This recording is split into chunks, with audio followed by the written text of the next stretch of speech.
Ahí está. Bueno, ahora sí, bienvenidos a todos y a todas. Estamos en la primera actividad de este año, ¿no? 2024, si no me equivoco. Eh, a mí me toca estar ahora acá en el Valle Sagrado, en Perú. Voy a estar hasta la semana que viene, ya después regreso a Ecuador. Así que no estoy en casa, no estoy en mi taller. Pero bueno, va a ser un año con muchas actividades, digamos, con todo lo que teníamos ya de 3 años de la escuela y todo lo que se empieza a agregar ahora, ¿no? Para este año está interesantísimo porque arrancamos un poco con lo que es la edición editorial, ¿no? De varios libros. Vamos a ver si logramos el objetivo de 5 libros este año.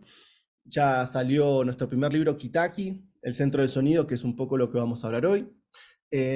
Ahora la semana que viene, ¿no? Ya el 15 de febrero, estamos presentando el nuevo libro, Pish Kutaki, que es Arqueornitología del Ecuador precolombino, que lo vamos a estar presentando en el Festival de Pájaros de Cali, un festival internacional de ornitología. Y seguramente para abril esté el tercer libro, que va a ser todo sobre botellas silbadoras del Ecuador. También se viene Kitaki volumen 2 y se viene también más libros. Este año voy a estar súper focalizado en la edición editorial. Quiero bajar mucha información que estoy trabajando desde hace muchos años y ya bajarlos al formato libro. Y bueno, estamos ahí haciendo todo lo posible para que esto se pueda realizar. Hacer un libro es más difícil que hacer un disco de música, obviamente. Mucha corrección de textos. Los libros estamos sacando todos en dos idiomas, en inglés y castellano. Entonces lleva un tiempazo, pero está quedando muy bonito realmente. Cada edición que estamos haciendo está quedando alucinante.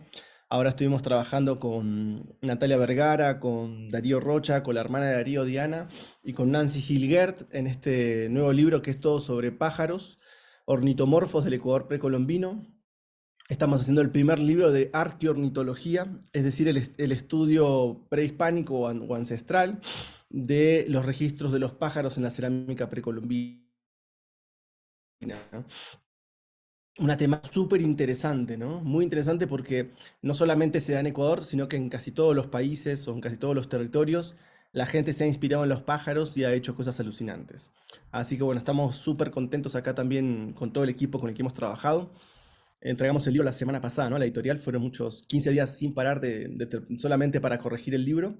Así que estamos súper contentos de lo que hacer. Como sabían, algunos que ya nos conocen, perdimos todo el material, lo tuvimos que volver a hacer. Por eso se retrasó un poco la edición del libro. Pero bueno, ya la semana que viene ya lo tenemos en la mano, así que seguramente haremos alguna actividad en directo desde el Festival de Pájaros en Cali, donde vamos a estar haciendo, bueno, vamos a tener un stand de venta de todos los productos nuestros. Vamos a tener también conciertos, talleres, conferencias. Tenemos una agenda muy fuerte del 15 al 21. En 7 días tenemos que hacer un montón de cosas. Así que bueno, estamos ahí preparándonos para una super gira que se viene. Así que bueno, con respecto a la temática de hoy, lo que vamos a trabajar un poco, lo que les voy a mostrar, vamos a presentar el primer libro de toda esta saga que vamos a sacar este año, que el libro se llama Kitaki. Ah, habilitame, Mate, para ser anfitrión o para compartir pantalla, por fin. Ahí te hago Y anfitrión. entonces, sobre este libro vamos a trabajar hoy. De paso lo van viendo. Ahí está. Ahí lo tenemos. Perfecto, ahí se ve. Acá está la carátula, la portada del libro, de este primer libro que salió en noviembre del año pasado ya. Ya vamos casi 2 meses con este libro. Lo presentamos, hicimos una gira de presentación por Ecuador. Lo presentamos en Cochasquí, en Quito. También lo presentamos en Cuenca, en Guayaquil. Hicimos un recorrido entre noviembre y diciembre para presentar este material que quedó muy bonito. Como están viendo acá, el libro se llama Kitaki, que parece una palabra como si fuera espejada, ¿no? Con este ki, que significa centro, y taki, que significa sonido, ¿no?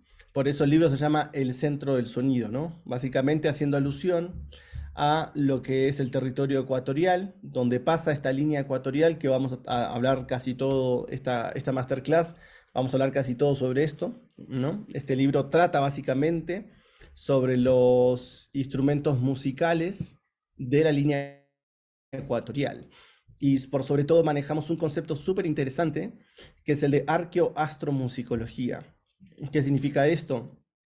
Que para hacer el análisis de los instrumentos musicales fabricados o creados en torno a esta línea ecuatorial, sea por culturas que habitaron la línea ecuatorial o que estuvieron cercanas a ella, tanto en la costa y en la sierra, como también en la Amazonía, vamos a entender que los instrumentos que se crearon en ese territorio tienen que ver con el movimiento de las estrellas, tienen que ver con la observación del firmamento celeste, y en torno a esa observación, los instrumentos comienzan a tener un sentido trascendental.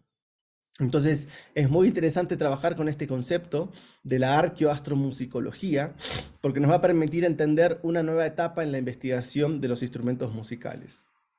Generalmente, los instrumentos musicales los estudiamos siempre bajo la línea de la sonoridad, digamos, de cómo produce los sonidos, de cómo está constituido, pero pocas veces nos animamos a interpretar los instrumentos, es decir, animarnos a decir, bueno, ¿por qué fueron creados? ¿Con qué objetivo? ¿Para qué se usaban? Entonces, este libro se basa en esa cuestión, ¿no? Y para trabajar esta temática de la arqueoastromusicología, nos unimos en el trabajo con una persona, una eminencia en la astronomía, que es Cristóbal Cobo, de origen ecuatoriano. Él es el creador del reloj solar en Cayambe, al norte de Quito, ¿sí? Es un pueblo muy importante, es una ciudad importantísima porque es la ciudad que está sobre la línea ecuatorial, y aquí este señor Cristóbal Cobo se dedica básicamente a la observación astronómica en todo lo que es la línea ecuatorial. Es un especialista no solamente en el movimiento, en el movimiento estelar que se puede ver en la línea ecuatorial, sino también como arqueoastrónomo. Él se dedica también a investigar los lugares, ¿no?, arqueológicos en donde se producen ciertos avistamientos de equinoccios, solsticios, que fueron marcados por la naturaleza y también marcados culturalmente. Es decir, las culturas que habitaron ahí, las antiguas sociedades del norte de la provincia de Pichincha, se dedicaron a hacer este registro, ¿no?, de las observaciones del movimiento del Sol, y decidieron hacer diferentes construcciones que las vamos a ir viendo durante el libro. Interesante de esto es que gracias a Cristóbal Cobo accedimos a más de 40 años de investigación que él realizó sobre esta línea ecuatorial, y yo lo que hice básicamente fue basarme en sus investigaciones, ¿no?, de arqueoastronomía, y sobre eso hice toda mi investigación sobre los instrumentos musicales y creé este libro, Kitaki, el centro del sonido, un libro de arqueoastromusicología. Entonces, el libro está compuesto por 4 capítulos, uno más interesante que el otro, concatenados, ¿no? Es un libro que vale la pena leerlo desde el principio hasta el fin, porque están los 4 capítulos súper relacionados entre ellos. El primer capítulo se llama El sonido de la espiral y trata sobre las flautas globulares con forma de caracol en la región del Carchi, norte de Imbabura y el sur de la provincia del Carchi, que digamos, es una provincia que limita con Colombia. Estamos hablando siempre del norte del Ecuador. Después tenemos el capítulo 2, que se llama Sonidos que atan al sol, que trata sobre los cerros, volcanes, templos y vibraciones en el territorio ecuatorial. Este capítulo es el más complejo, digamos, el que tiene más contenido a nivel arqueoastronómico, porque es un análisis en torno a las flautas que se encontraron en los lugares que se utilizaban en la línea ecuatorial para marcar los solsticios y los equinoccios. Después está el capítulo 3, que es una flauta calendárica, una flauta traversa de la cultura manteño-huancavilca, que tiene alrededor de su circunferencia una, ¿cómo se llama?, una inscripción que tiene que ver con un calendario lunar, que ya lo vamos a ver específicamente. Es decir, son flautas que tienen calendarios marcados, ¿no? Por lo tanto, intuimos que la música o la estructura musical o acústica que va a tener esta flauta va a tener relación con el movimiento de la luna y también con el del sol. Ahí ya la vamos a ver, cada capítulo lo vamos a ver, la vamos a desmenuzar un poquito. Después acá el capítulo 4, el último, se llama Los guardianes ecuatoriales y trata sobre la iconografía musical en la cultura jamacoaque en las estatuillas antropomorfas. Este capítulo es muy interesante porque nos muestra cómo los instrumentos musicales a nivel formal, además de representar un instrumento musical, están representando básicamente otros conocimientos relacionados a la música con la astronomía. Acá vemos La primera flauta, que son flautas con forma de caracol de la cultura del Carchi. Estas son las flautas de las pirámides de Cochasquí, de la cultura Caranqui. Flautas antropomorfas también. Esteban, disculpa que te interrumpo. Esta es Eva, la sí, flauta traversa manteño-huancavilca. ¿Cómo? Esta es disculpa la que te flauta interrumpí. Si manteño-huancavilca. pueden apagar los micrófonos, por favor, para que se escuche bien la clase, Eva. Muchísimas gracias. Perdón. Gracias, Mate. Entonces, ahí está. Silenciamos. Ahí está la flauta, como la están viendo, una flauta traversa que no es común dentro de la organología precolombina. Y acá están los guardianes ecuatoriales, que son unos personajes muy fuertes, ¿no? Se nota así su representación, con estas flautas de pan simétricas, que ya vamos a ir viendo cuál es el significado. Entonces, lo interesante del libro es que en el primer capítulo vamos a sentar las bases de la relación arqueoastronómica con la arqueomusicología. Por eso es muy importante en este libro entender que una flauta, no nos importa tanto una sola flauta, la flauta en sí, sino que nos importa el contexto de la flauta, la iconografía que tiene representado, su arquitectura acústica. Hay muchos factores que nos van a permitir interpretar una flauta de una manera distinta. Es decir, ya no nos tenemos que ir solamente a la cuestión sonora, sino que el instrumento musical en el pasado, ¿no? En la época antigua, tiene relaciones con sus cosmogonías. ¿Sí? Tiene relación con el pensamiento, con la observación astronómica, con los calendarios, con los ciclos agrícolas. Los instrumentos musicales no están aislados de las dinámicas socioculturales de la época. Entonces no podemos analizar un instrumento sin entender primero y principal su geografía. Acá, por ejemplo, vemos en esta región, vamos a ver, acá se me corrió un poquito el cuadradito, lo tengo que corregir.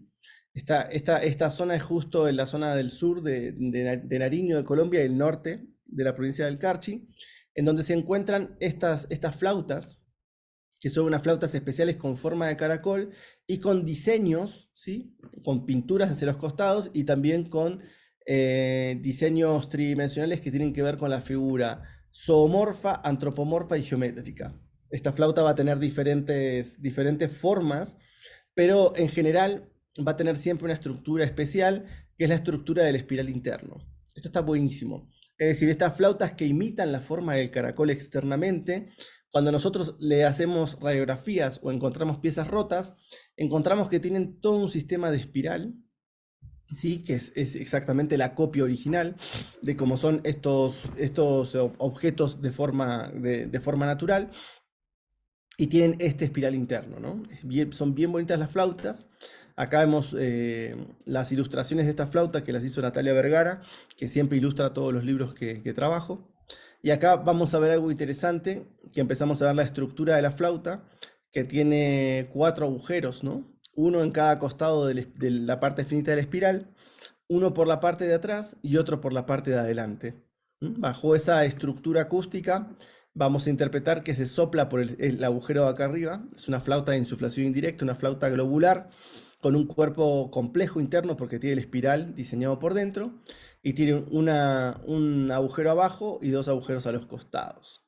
Entonces esa va a ser básicamente la forma. Vemos que también tiene una cruz especial que ya la vamos a explicar, que este es uno de los símbolos más importantes del Ecuador, de la parte andina ecuatorial, que es esta estrella ecuatorial con una angulatura muy específica que ya vamos a entender por qué es. Y bueno, bajo esta idea empezamos a tocar esta flauta, empezamos a ejecutar, a probarla, y nos damos cuenta de que la flauta tiene diferentes formas de digitarse.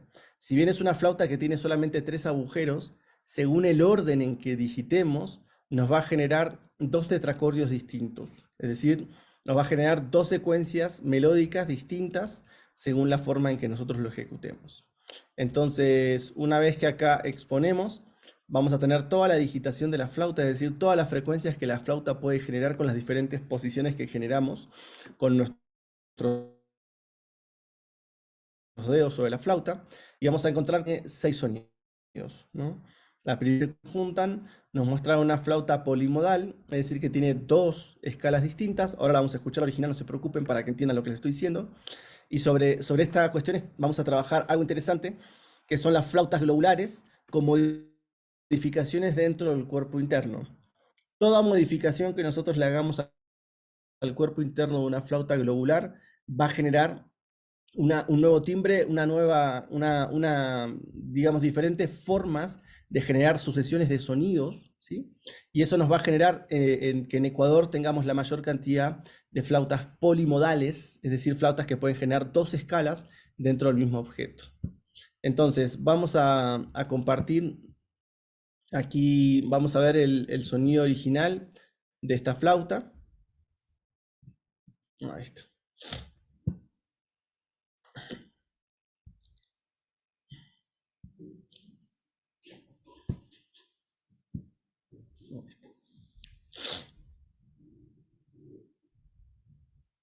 Acá la estamos viendo la flauta.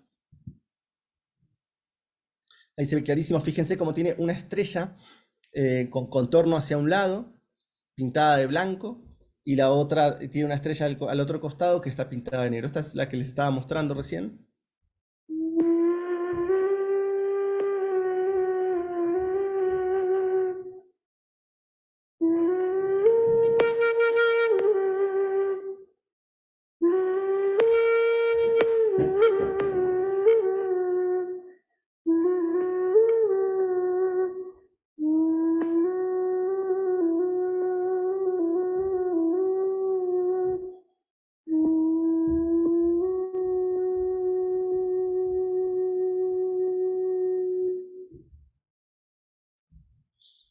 Fíjense que es una flauta hermosísima, muy bonita la flauta.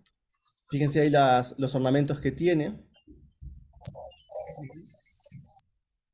Ahí está. Ahí se ve la cruz, ¿no? Disculpa que te Pintada. interrumpa, el video está pausado, solo se escucha el sonido para que sepas, por las dudas. ¿No se está reproduciendo? No, el sonido solo se escucha, pero el video está pausado en el segundo 13. ¿En serio? ¿Sigue pausado el video? Sigue pausado, prueba con dejar de compartir y volver a compartir otra vez. De pronto fue un Vale. error del Zoom.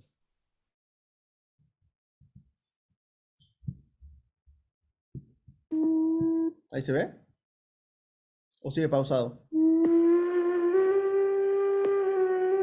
¿Está pausado, Mate?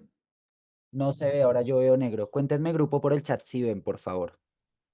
No, no, no se ve, Está está negro. todo negro. Está negro. Ahí sí, ahí sí. ¿Ahora reproduce? Ya. Ahí está, bueno. Vamos a escucharla de nuevo, así la vemos completa.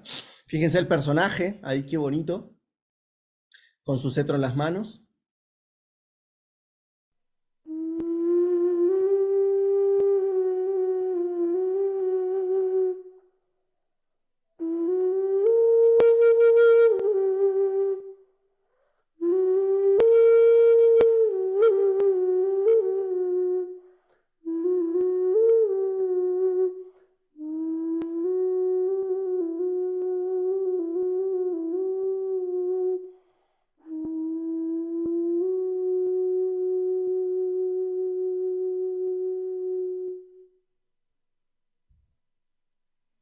Ahí está, y se ve entonces cómo está compuesta la flauta, el agujero de la parte de adelante, las inscripciones, ¿no? De esta cruz del Carchi, ¿no? La cruz ecuatorial, el agujero en la parte de atrás, ¿no?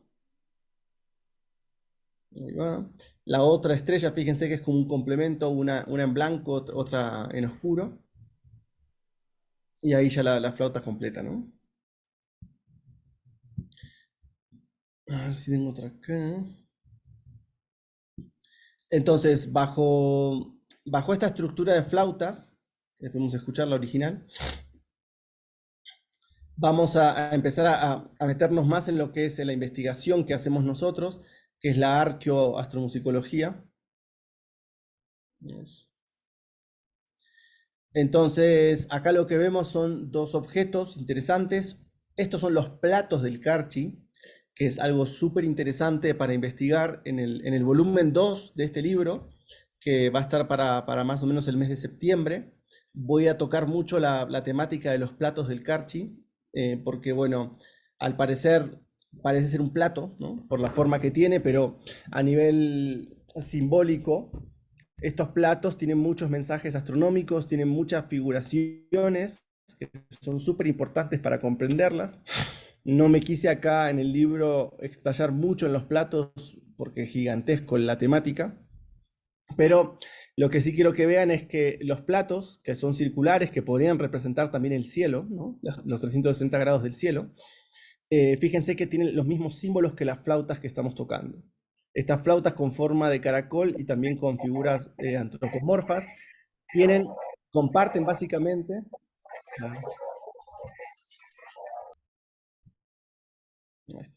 comparten básicamente lo que es una simbología particular. Ahora bien, vamos a adentrarnos en qué es lo que simboliza, o por lo menos qué es lo que interpretamos nosotros en términos astronómicos de digamos, de esta cruz, de estos movimientos. Y vamos a empezar por explicar algunas cositas básicas. Yo sé que acá está Manuel, que Manuel es uno de los guías principales, es el guía principal del Museo del Reloj Solar en Quitsato, en lo que es la región de Cayambe, en Huachalá. Y bueno, él obviamente, los que quieran visitar Ecuador, seguramente cuando vengan a Ecuador van a pasar obligados por el Museo Solar y ahí va a estar Manuel para recibirlos, como a mí también me recibió en su momento y me explicó cosas muy interesantes, básicamente de lo que es este gran proyecto que dirige Cristóbal Cobo y que también tiene sus asistentes o discípulos, si lo queremos llamar así, gente que también se forma con él y van aprendiendo un montón de cosas. Hay algo interesante para saber qué es el gráfico del eje de la eclíptica, que es el que estamos viendo acá, que, digamos, la línea ecuatorial de la Tierra no está en línea recta al Sol, sino que tiene una pequeña desviación de unos 23,5 grados. Esta desviación es importante tenerla en cuenta, ¿sí? Porque, digamos, es ese eje de movimiento que tiene la Tierra en relación al eje del Sol, es de 23,5 grados y por lo tanto nosotros vamos a ver el cielo con ese tipo de angulaturas. Acá, por ejemplo, vamos a ver un gráfico de la alineación galáctica, como se llama, que es el gráfico del movimiento de la Vía Láctea durante el transcurso de un año solar. Nosotros vamos a ver que la Vía Láctea, ¿sí? Que nosotros la vemos en el cielo, tiene dos movimientos, ¿no? Uno hacia la derecha, otro hacia la izquierda, y los movimientos límites de la Vía Láctea van a ser marcados por los solsticios, ¿sí? Y esos movimientos de la Vía Láctea, cuando los analizamos en el año, van a generar una cruz, ¿sí? Acá estamos viendo unos pequeños gráficos para entender el movimiento de la Vía Láctea en el solsticio del 21 de diciembre y el movimiento de la Vía Láctea en el solsticio del 21 de junio. Es decir, en los solsticios también lo que se marca es el movimiento máximo que tiene la Vía Láctea desde la observación de la Tierra. Entonces estos 23,5 grados es importante porque cuando los pasamos acá nos vamos a dar cuenta que esta cruz, ¿no?, que estaba graficada en las flautas y en los platos del Carchi, va a tener mucho sentido. ¿Por qué? Porque la Vía Láctea, que se mueve de norte a sur, ¿sí?, va a tener un movimiento de 23,5 grados, ¿sí?, y 23,5 grados hacia abajo también, y eso marca las dos diagonales y el movimiento de la Vía Láctea desde la observación de la Tierra, y a su vez en el eje este-oeste vamos a tener el movimiento del Sol en los solsticios y los equinoccios, y también va a tener esa angulatura de 23,5 grados. Ahora, es interesante porque nosotros vamos a ver que esta cruz, que no es común, por ejemplo, yo ahora estoy acá en el Perú, en Cusco, en el Valle Sagrado, esta cruz no es común acá. Sí, por ejemplo, está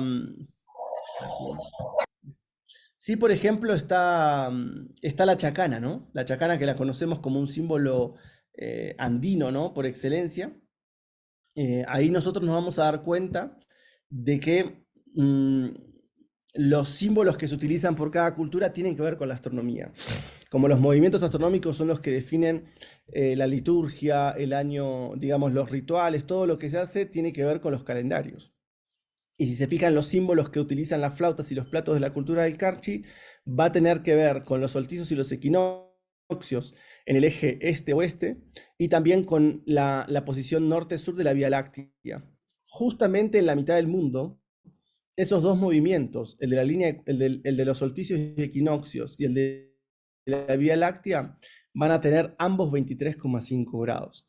Y es lo que va a hacer que esa cruz que estamos viendo acá tenga un sentido trascendental, no solamente como símbolo geométrico, sino como representación de que en la mitad del mundo, los movimientos de las estrellas tienen que ver con esta gradatura de 23,5 grados. Esto hay que tenerlo bien en cuenta porque a través de esa angulatura nosotros vamos a entender.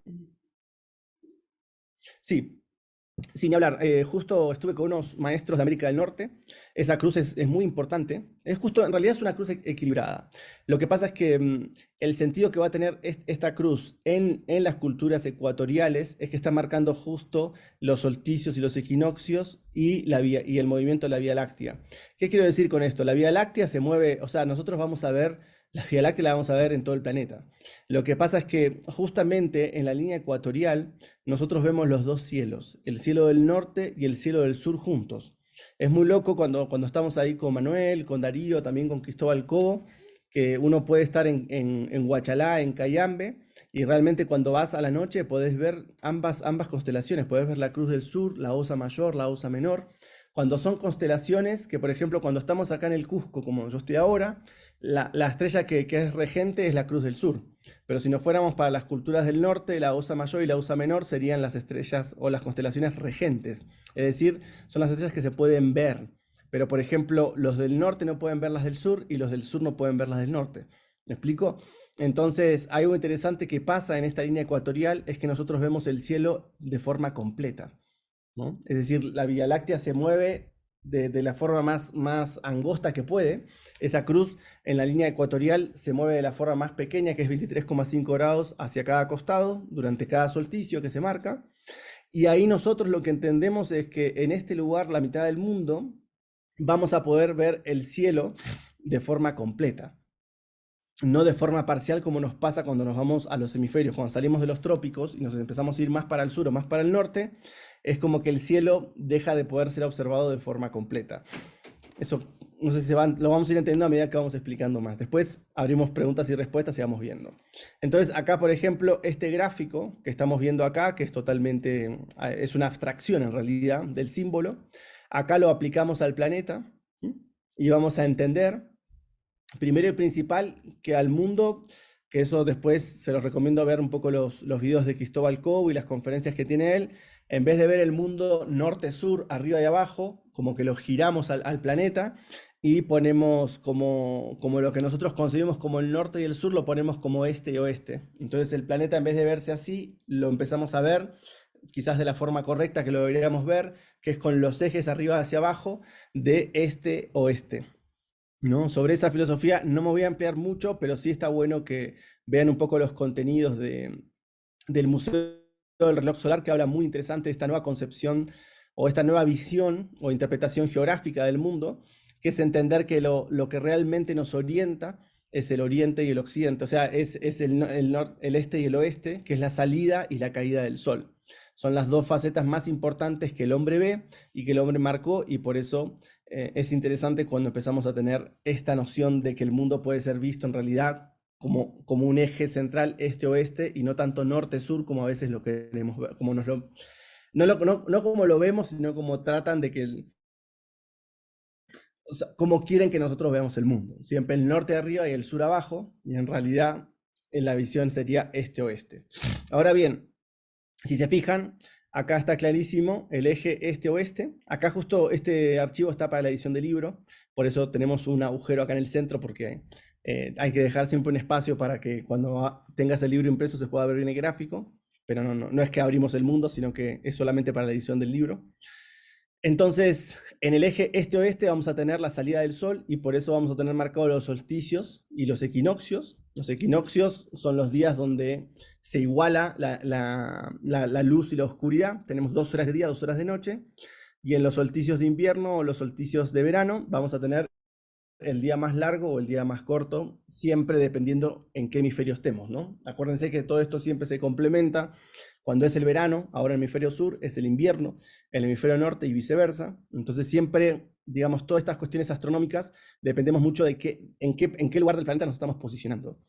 Por esa razón, por ejemplo, en Ecuador no hay épocas, como pasan por ahí en Argentina o en Estados Unidos, que tenemos bien marcado las 4 estaciones. En Ecuador, por estar tan cerca, o sea, por estar básicamente sobre la línea ecuatorial, el sol se mueve con muy poca angulatura, entonces no tenemos épocas del año. Eso es interesante entender cómo la posición geográfica va a influenciar a las culturas muchísimo. Les recontra va a influenciar porque, digamos, el armado de sus creencias va a tener que ver con la visión del cielo y la interpretación del movimiento de las estrellas. Entonces, este gráfico es re importante entenderlo y acá entendemos cómo la Vía Láctea se mueve de norte a sur, que es lo que vemos nosotros, y cómo el Sol se mueve de este a oeste, marcando los solsticios y los equinoccios. La Vía Láctea va a estar esta diagonal y la va a marcar el solsticio 21 de junio y el otro movimiento, cuando estemos en el solsticio 22 de diciembre, se va a mover hacia el otro lugar. Y eso va generando una X, una cruz en el cielo, que es súper importante porque esa cruz fue muy marcada por, digamos, por las culturas ancestrales y es parte de la cosmogonía, como el símbolo del Aini o como el símbolo de las manos de Kotosh, en Perú también, que son dos diagonales que se marcan y que son en realidad el Vilcamayu, digamos, la Vía Láctea que se mueve, que es donde nuestros ancestros han puesto sus ojos y han interpretado un montón de cosas a través de estos movimientos. Entonces, una vez que entendemos estos gráficos, nos vamos a dar cuenta que estas flautas no son solamente flautas para hacer música, sino que por los símbolos que tienen representados, ¿no? Nos van a estar relacionando que estas flautas tienen que ver con el movimiento astronómico. ¿Sí? Este concepto sí es interesante tenerlo en cuenta porque ese símbolo de la cruz del Carchi no va a estar en todas las piezas.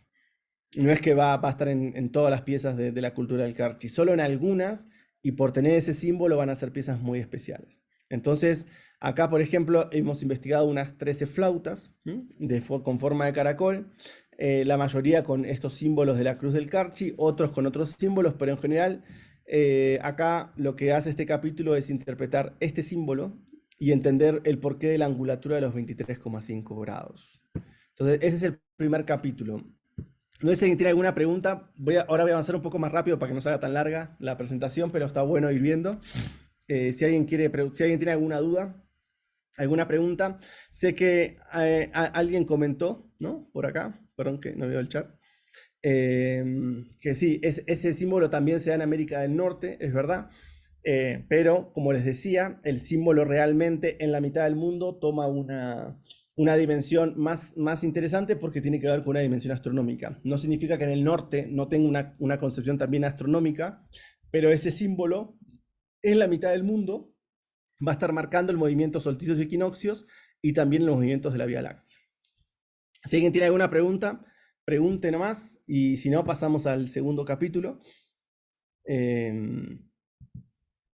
que es el que está acá, que se llama capítulo 2, Sonidos que atan el sol. Y acá vamos a hacer una serie de análisis sobre cerros, volcanes, templos y vibraciones en el territorio ecuatorial. Ahora bien, hay algo interesante que pasa en esta mitad del mundo, ¿no? Ahí está. Y es que cuando empezamos a entender esta angulatura de 23,5 grados, vamos a ver que cuando bajamos al territorio ecuatorial y nos ubicamos en lo que es el norte de Quito, vamos a ver 4 lugares súper importantes.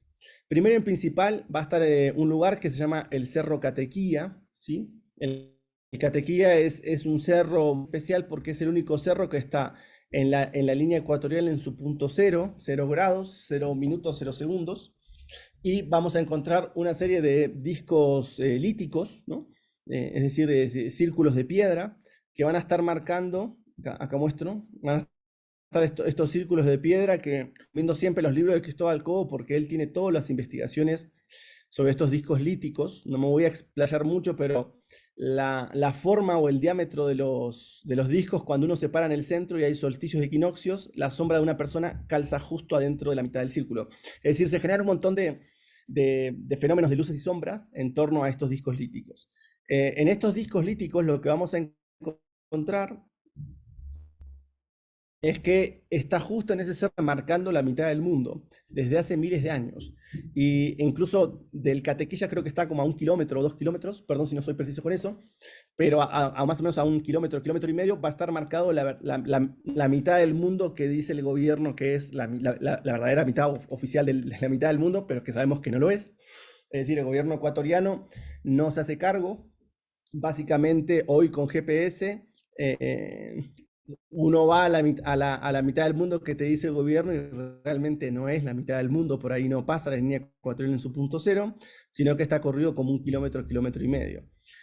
Entonces es interesante ver cómo en este cerro Catequía se marca el punto cero y es el punto que se toma para hacer algunas interpretaciones arqueoastronómicas en torno al territorio ecuatorial, en donde vamos a ver que desde el Catequilla podemos trazar una línea recta y nos vamos a encontrar con el volcán Cayambe.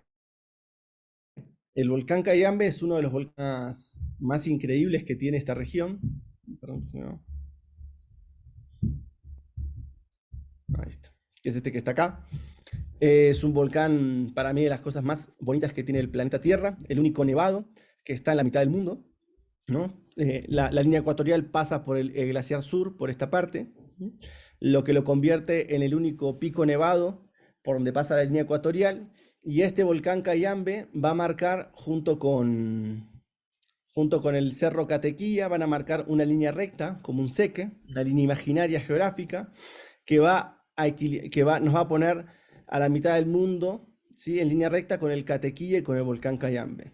Ahora, ¿qué es interesante de esto? Que cuando nosotros hacemos una línea de 23,5 grados y trazamos otro seque, otra línea imaginaria geográfica, vamos a encontrar que a unos 15 kilómetros de distancia, en una diagonal de 23,5 grados, va a estar Cochasquí. Cochasquí es un parque de pirámides que es impresionante, ¿sí? En este parque hay 18 pirámides gigantescas, ¿no? De la cultura Caranqui.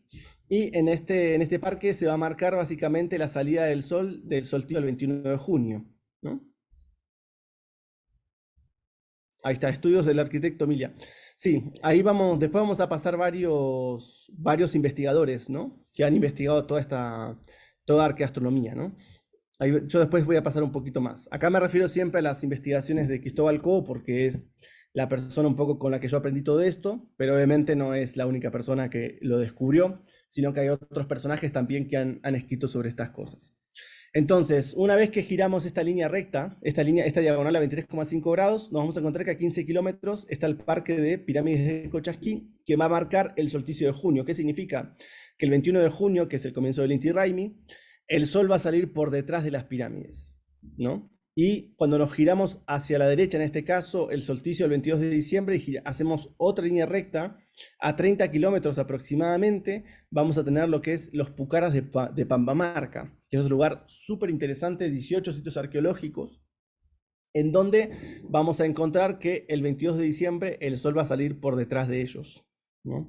¿Qué es lo que nos está marcando esto? Que estos 23,5 grados son súper importantes para entender la arqueoastronomía, y eso le va a dar sentido no solamente a los lugares naturales, que vaya a saber Dios a cómo se le ocurrió poner el volcán Cayambe alineado con la mitad del mundo, sino que también culturalmente vamos a encontrar en Cochasquí y Pambamarca acciones realizadas por el hombre, acciones culturales, arquitectónicas, que a su vez de ser lugares emblemáticos para esta cultura, van a estar relacionados con el movimiento del sol en sus solsticios y equinoccios. Ahora bien, una vez que entendemos esto, sé que es mucha información, pero bueno, es así, el libro tiene mucha información arqueoastronómica, nos ponemos a analizar las flautas que se encontraron en este caso en Cochasquí, en las pirámides de la cultura Caranqui, y encontramos dos flautas antropomorfas. Digamos, la representación es bastante simple, no tiene mucho detallismo como pueden ser en las culturas de la costa, como Jamacoaque, Bahía, La Tolita. Acá son esculturas bastante sencillas. Y apreciamos que en la parte de atrás vamos a ver dos agujeros cercanos a los omóplatos y un agujero en la parte superior, el de la cabeza, en la cual vamos a soplar. Y estos dos silbatos se van a accionar de forma conjunta, van a sonar en simultáneo. Ahora bien, ¿qué es lo interesante de esto? Que yo me preguntaba, digo, ¿estas flautas son solamente flautas o con todo lo que vimos hace un ratito, ¿no? De la ubicación de los 23,5 grados, las diagonales, los seques, las configuraciones, ¿no? territoriales de estos templos, van a tener cosas interesantes. ¿Y qué pasa? Cuando nosotros aplicamos la geometría de la cruz ecuatorial, nos vamos a dar cuenta que el diseño morfológico y acústico de estas estatuillas van a estar relacionados con el movimiento. Van a estar relacionados con el movimiento del sol de los 23,5 grados. Es decir, que la estructura por donde insuflamos en la parte de arriba, que marca una línea central, y la relación con estos dos silbatos van a ser de 23,5 grados. Es decir, que estas estatuillas van a estar representando ambas, ¿no? Y vamos a ver que yo pongo dos nada más, pero hay muchas estatuillas encortradas en estos territorios que van a tener toda esta angulatura, ¿no? Es decir, su conformación tiene que ver con el movimiento del Sol, ¿no? De los 23,5 grados que se da en la línea ecuatorial. Entonces entendemos también acá que los instrumentos musicales, los objetos sonoros, son arqueoastronómicos porque van a estar representando estos movimientos. Y hay algo interesante que vamos a ver, que hay un concepto que es el de la antropomorfización de los fenómenos arqueoastronómicos. Es decir, vamos por acá, este lugar se llama Rumicucho, que es muy interesante porque si se fijan tiene la forma de una persona, ¿no? Tiene todo el templo, que tiene como unos 600 metros, creo un poquito más. Cuando nosotros tiramos el dron o podemos hacer fotografías aéreas, nos damos cuenta que tiene su ojo, su nariz, la boca, digamos la parte del cuerpo. Si bien no se ven las piernas, las tiene marcadas, pero apreciamos que el templo tiene forma de antropomorfa, forma de una persona humana. Entonces en este templo Rumicucho, que es súper interesante, el 21 de junio, cuando el sol cae, le va a entrar los últimos rayos de luz, entran en el centro del ojo, como si marcaran la pupila del ojo, lo que nos está marcando que este sitio es súper importante. Está más o menos como a unos 400 metros a unos 400, 500 metros de lo que es el Cerro Catequía, este cerro que marca la línea cero. Este monumento no está exactamente en la línea ecuatorial, está como a 3 segundos, entonces 3-4 segundos está de distancia. Entonces lo que nos está marcando aquí es que es interesante que el hombre, ¿no?, en esta región ecuatorial tendió a antropomorfizar, es decir, darle forma humana a los movimientos astronómicos vistos de la Tierra. Y este concepto es interesante, ¿por qué? Porque vamos a ver que estos símbolos, ¿no?, acá por ejemplo, lo que son las estatuillas antropomorfas, en este caso de la cultura huangala, esta es una figura hermosa. Vamos a ver que marcan el pupo, ¿no? Marcan el ombligo, tanto por delante como por detrás. Y fíjense que tienen la misma estructura que las otras estatuillas. Y cuando nosotros aplicamos, ¿sí?, en este caso la geometría ecuatorial de los 23,5 grados, la pieza parece como que se ordenara y nos da un sentido morfológico relacionado a los 23,5 grados. Ahora, esto es interesante a nivel morfológico, pero también si nosotros las analizamos acústicamente, cuando soplamos todas estas estatuillas, van a generar dos sonidos en simultáneo. Y ese fenómeno de los sonidos en simultáneos, afinados como están afinados en la línea ecuatorial, va a generar el fenómeno del batimento. ¿Qué quiere decir? Que va a generar una estética sonora reiterada en muchos instrumentos, pero aquí lo que yo creo es que los sonidos que están haciendo estas flautas tienen que ver con el sonido de los solsticios. Por eso este capítulo se llaman sonidos que atan el sol. Es decir, no solamente tenemos intihuatanas, como decían los incas, que son piedras que atan el sol, sino que yo creo que también el sol podemos marcar los movimientos del sol a través de sonidos. Y que es lo interesante, que todas estas estatuillas creadas en la mitad del mundo van a tener por un lado su formación morfológica a los 23,5 grados, ¿sí?, y a su vez van a tener todas la misma estética sonora del batimento. ¿Qué significa esto? Que había una razón de ponerle la afinación. O sea, de forma muy volada, podría decir que las afinaciones tienen que ver con los solsticios. Yo creo que sí. Habría que hacer estudios obviamente más interpretativos, más arriesgados, para decir que las frecuencias del sol, ¿no?, tienen que ver con el batimento, pero es interesante que todas las estatuillas que analizamos, que tienen sonidos duales en la parte de atrás, en los omóplatos, con el movimiento de los 23,5 grados, todas van a generar el mismo efecto sonoro del batimento.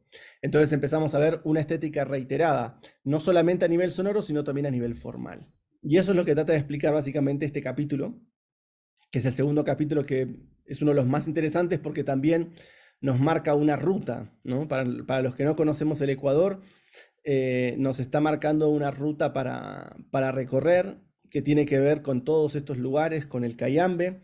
No nombré también, pero en Cayambe, a los pies del volcán, en el centro de la ciudad de Cayambe, vamos a tener la pirámide de Punta Chil, una de las pirámides más grandes, ¿sí? Que hay en toda la zona de Quito, que es interesantísimo también, pero no la nombro en el libro, e incluso hay muchas más formaciones de pirámides que ha hecho el hombre, como en Intac, en Gualimán, que tampoco las nombro en el libro, simplemente marco esto, pero realmente, si no estoy confundido, creo que hay más de 200 pirámides en torno a toda esta zona ecuatorial, que nos está mostrando que las sociedades sabían dónde habitaban y que conocían su posición geomántica, ¿no? Sabían su posición geodésica y sabían que estaban en la mitad del mundo. Después acá tenemos el capítulo 3, que es interesante, que se llama Una flauta calendárica, que es una flauta traversa muy interesante de la cultura manteño-huancavilca, de la costa, ¿no? Estamos hablando, ya nos fuimos a la costa, no estamos más en la zona andina. Y acá en esta flauta, cuando vemos que alrededor de su circunferencia tiene detallados muchos símbolos, yo por mucho tiempo toqué la flauta y nunca la original, ¿no? Que está en el Museo Remigio Crespo Toral en la ciudad de Cuenca. Veía los símbolos, pero nunca me tomé el tiempo de desglosarlos en 2D para ver realmente lo que tenía. Y cuando me di cuenta, observé que es una cuadrícula de 7 por 4, 28, ¿no? Nos da básicamente una cuadrícula geométrica que tiene el patrón de 28 símbolos ordenados en 4 patrones de 7 símbolos cada uno. Esta flauta es muy interesante a nivel iconográfico. Y yo lo que empecé a analizar básicamente son, primero, que la flauta en sus 28 cuadraditos utiliza solo 13 símbolos, otro número que nos relaciona con la luna, y también los 4 patrones lineales, 2 que se repiten, el segundo y el tercero, y el primero y el cuarto son 2 patrones distintos.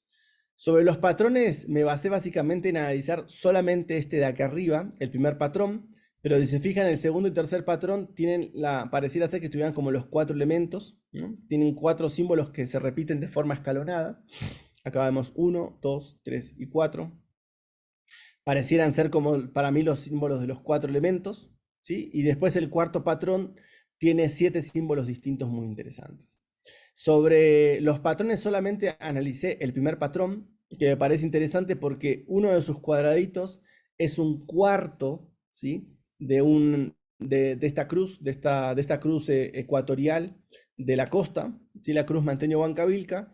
Y si nos fijamos en todo el patrón, esta cruz se va moviendo, cada cuarto se va moviendo como a 90 grados, lo cual nos estaría mostrando que si nosotros unimos los 4 movimientos, nos genera acá esta cruz, ¿no? Llena de cuadraditos adentro. Es como que la flauta nos está queriendo dar un mensaje, que la cantidad de unidades que se pueden entrar dentro de una cruz escalonada, como es la forma de la chacana o de la cruz manteño-huancavilca que está acá, nos permite hacer un estudio sobre los patrones de crecimiento de esta cruz.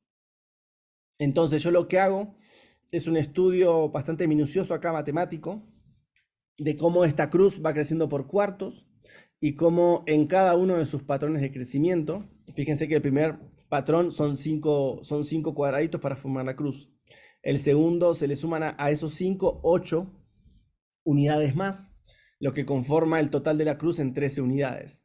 En el tercer movimiento, esas 13 unidades se le suman 12 unidades más, ¿no? Y da 25. Es decir que esta cruz va creciendo exponencialmente y nos va dando una numerología muy interesante, la cual yo la analizo de forma completa o también por cuartos. Es interesante la concepción de las 4 partes de una cruz, ¿sí? Ya que a veces tenemos esta concepción de que hay 3 mundos, el mundo de arriba, este mundo y el mundo de abajo, pero en las cosmovisiones de las culturas ancestrales del Ecuador existen 4 mundos realmente. Se agrega el Hawaii Pacha, ¿no? El mundo, como el mundo cósmico, el mundo inteligible, que es interesantísimo. Pero no me meto mucho en eso porque estamos más en cuestiones matemáticas. Pero ahora, ¿qué pasa? En el 13º movimiento, es decir, desde el centro, vamos a crecer 13 unidades, ¿no? 13 escalones que va a tener. En este movimiento, la cruz manteño va a tener 365 unidades.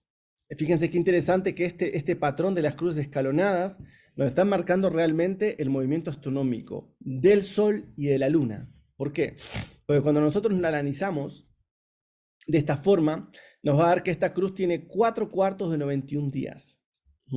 91 por 4 da 364 y la unidad central es el 365.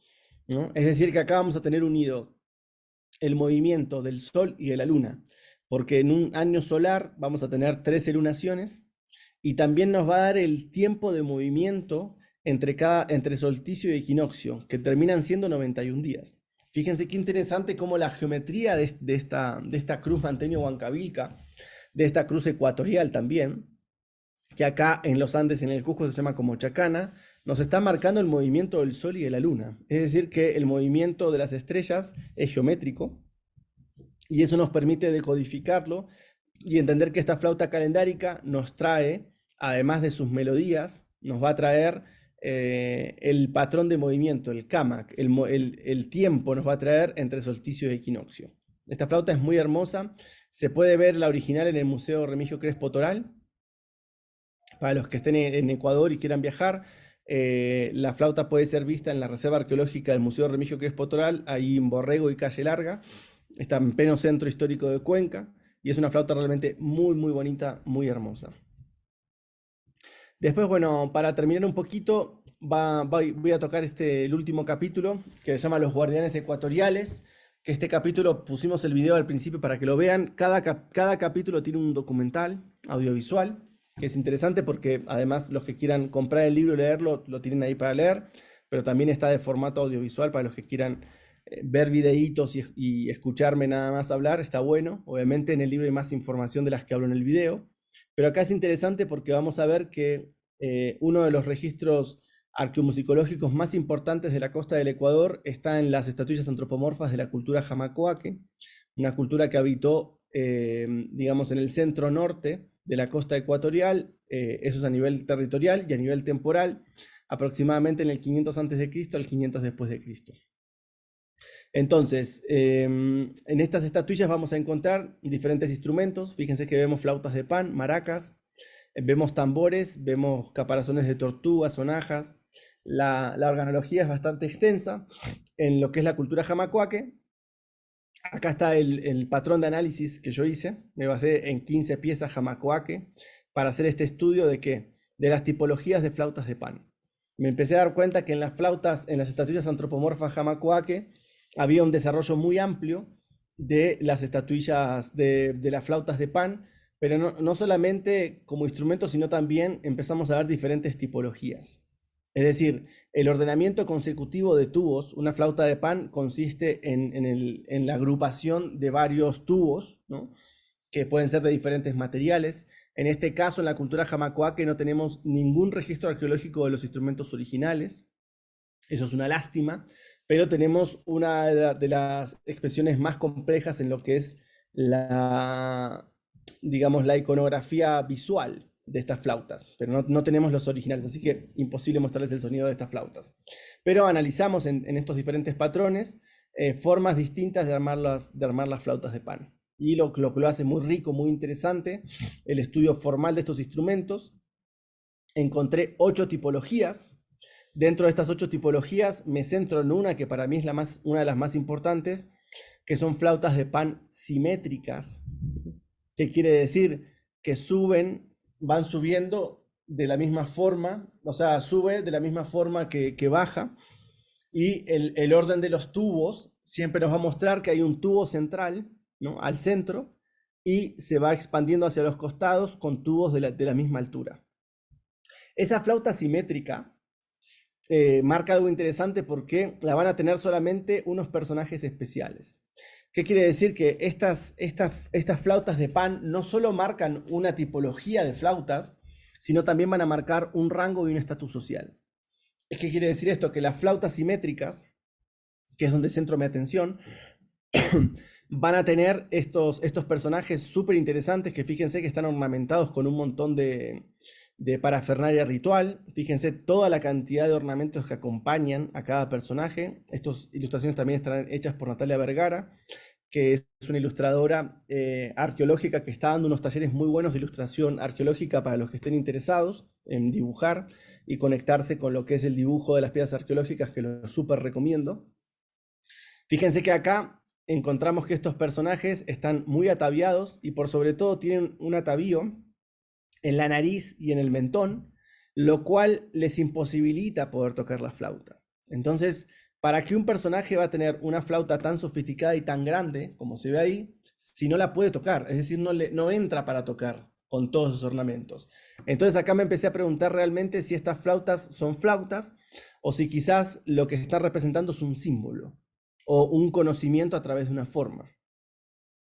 Entonces acá lo que hago es extraigo una flauta de pan de esas que tienen estos personajes y le pongo la geometría de la cruz ecuatorial, de la primera cruz que vimos en el primer capítulo, y obviamente estas flautas encajan perfecto en el diseño de los 23,5 grados de la cruz, de esta cruz ecuatorial. Entonces lo que tenemos acá es que estos personajes no están tocando flautas de pan. Lo que tienen entre sus manos es el relacionamiento del movimiento astronómico del Sol en la línea ecuatorial con la forma de los instrumentos musicales.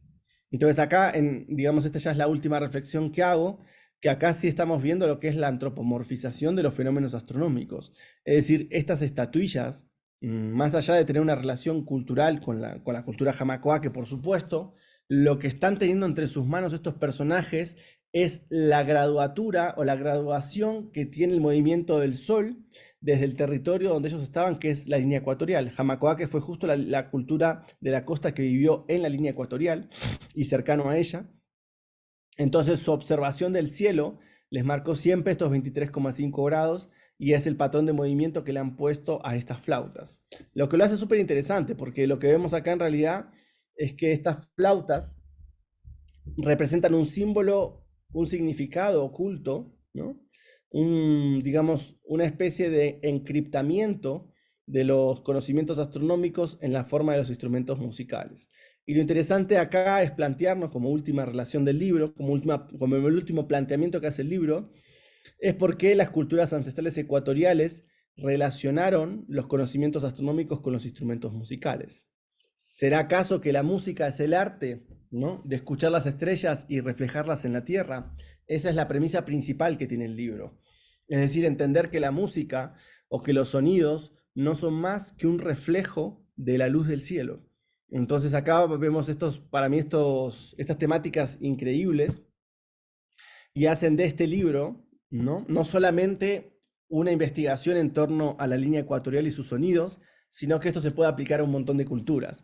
La concepción de una arqueoastromusicología es fundamental entenderla porque vamos a ver que obviamente no todos los instrumentos, pero ciertos instrumentos musicales que van a estar marcados por las culturas precolombinas tienen una relación directa con el movimiento de las estrellas. Y esto lo marco también porque es algo por ahí que se dice todo el tiempo, ¿no? La música de las estrellas y todas esas cosas, que es interesante, pero acá lo que estamos haciendo es darle fundamento a la música de las estrellas, a la música de las esferas. Le estamos dando un fundamento milenario. No solamente es un concepto de los griegos, como lo desarrolló Pitágoras, sino que acá también tuvimos grandes filósofos de la época, de hace 2000 o 3000 años, que llegaron a conclusiones similares, a que de tanto observar el cielo, empezaron a escucharlo.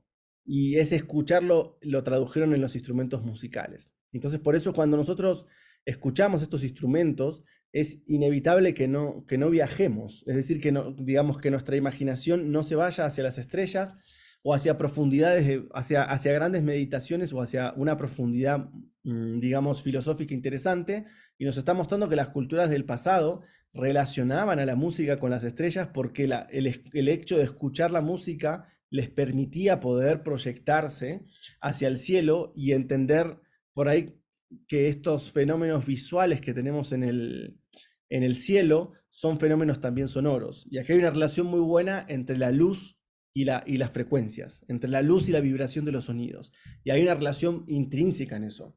Nosotros sabemos que la sinestesia, es decir, a veces nosotros podemos escuchar los colores o, digamos, algunos lo llaman como algo deficiente en los sentidos, pero en realidad no hay nada mejor que la sinestesia para poder entender las cosas de una forma distinta. En este caso tenemos que entender que los instrumentos musicales también pueden estar reflejando la luz de los cielos. Entonces ahí hay algo interesante que lo voy a desarrollar mucho más en el libro Kitaki 2, que se viene para mitad de este año, en donde abarco más cuestiones cosmogónicas y me meto más en profundidad en una isla que se llama la Isla de la Plata, que está en la costa, cerca de a 2 horas de Puerto López, en donde se encontraron unas flautas especiales, al parecer únicas en el planeta, que solamente fueron creadas en el territorio ecuatorial. Y voy a marcar una cosita y con eso termino y abro para preguntas, que es interesante que estos instrumentos que estoy mostrando y los que voy a mostrar en el libro siguiente, en Kitaki 2, fueron instrumentos musicales encontrados solamente en el territorio ecuatorial, no fueron exportados. Y eso es algo interesante. ¿Por qué? Porque acá, por ejemplo, en el Ecuador se crearon las botellas silbadoras de agua, un instrumento que lo vamos a encontrar en Mesoamérica, en Colombia, en Perú, en Bolivia. Es decir, instrumentos que los más antiguos se encontraron acá en Ecuador y que seguramente se exportaron a otros lugares y otras culturas los replicaron. Pero los instrumentos creados en la mitad del mundo, ¿sí? Que esto es una teoría que manejo, propia, que me puedo equivocar también, pero que yo la sostengo con bastante credibilidad, es que los instrumentos que se quedaron en la mitad del mundo fueron solo para ser tocados en la mitad del mundo. ¿Por qué? Porque no se encuentran más allá. Nosotros, por ejemplo, si nos vamos un poco más abajo, a Cuenca, ¿no? Desde Quito vamos a Cuenca, ya en Cuenca, por ejemplo, en el sur del Ecuador, vamos a tener otro instrumental. O sea, es decir, nos alejamos de la línea ecuatorial y los instrumentos no se ven replicados. ¿Qué quiere decir esto? Que quizás hay una relación entre el territorio y el sonido. Eso es algo interesantísimo. Es decir, hay instrumentos que solo fueron hechos para ser tocados en un territorio específico y no se tocaban en otro lugar porque por ahí perdían su fuerza, perdían su magnetismo. Entonces es interesantísima esta teoría que estoy manejando porque está marcando que hay una territorialidad sonora. Es decir, cada territorio tiene su sonoridad. Entonces, a ver, bueno, ahora abro a las preguntas, ¿eh? Ahí, Oscar, ahí yo después te contesto. Entonces, esto es interesante. La territorialidad es muy importante y yo sostengo que en la mitad del mundo los instrumentos que se crearon tienen su fuerza por algo que caracteriza a los instrumentos ecuatoriales, que es la dualidad. Tienen dos sonidos en simultáneo, ¿no? Y vamos a encontrar afinaciones duales desde épocas muy tempranas, desde el 500.000 a.C., hace 3.000 o 4.000 años, que en este territorio ecuatorial se crean flautas duales. Así que bueno, con esto doy por finalizado la presentación del libro. Quiero aclarar también que el libro, para los que están en Argentina, hay 25 libros que llegaron hace unas semanas a Argentina, así que los que estén interesados en comprar el libro en Argentina lo pueden hacer. Ahí después se comunican con Mateo para saber los medios de pago y las formas de envío. Los libros están en Mar del Plata, así que los que estén en Argentina pueden adquirirlos ahora, durante este mes, sin ningún problema. Logré que mi papá me llevara. Así que los que están en Colombia se pueden comunicar con Natalia Vergara. Los que están en Ecuador se comunican con Pablo Hacho. Bueno, según en la región en la que estén, podemos enviar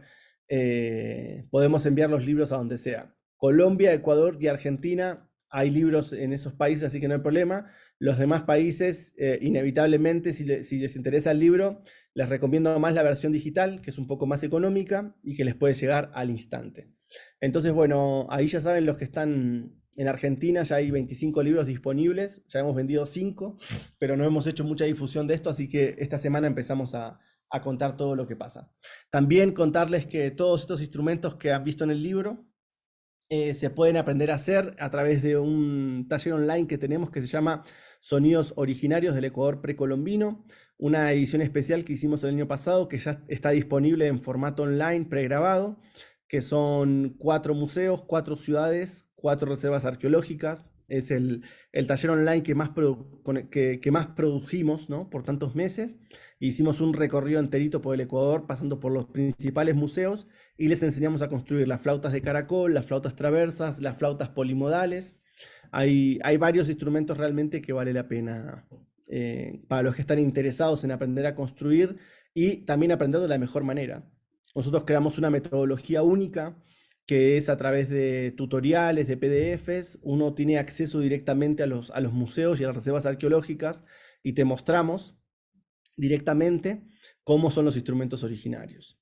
Así que sobre costos del libro y el taller, todo eso, lo voy a dejar obviamente el pase a Mateo para que les pase, pero en Argentina sepan que el libro está alrededor de 15.000 pesos argentinos, más el envío que tienen que pagar ustedes, pero eso es el precio aproximado más o menos Después en Ecuador está como $30 el libro, en Colombia creo que está 80.000 pesos colombianos. Ustedes saben que al no tener una unidad monetaria en Latinoamérica, en cada país el precio se pasa a los pesos de cada país, ¿no? Entonces ahí sí, yo tenemos que mandar el libro. Ahora, hoy nos estamos como organizando toda esa parte. Pero bueno, aprovechen los que están en Argentina para comprar el libro porque la edición quedó muy bonita. Yo quedé muy contento con la editorial de Bogotá. Es una editorial de ediciones gráficas que me edita todos los libros.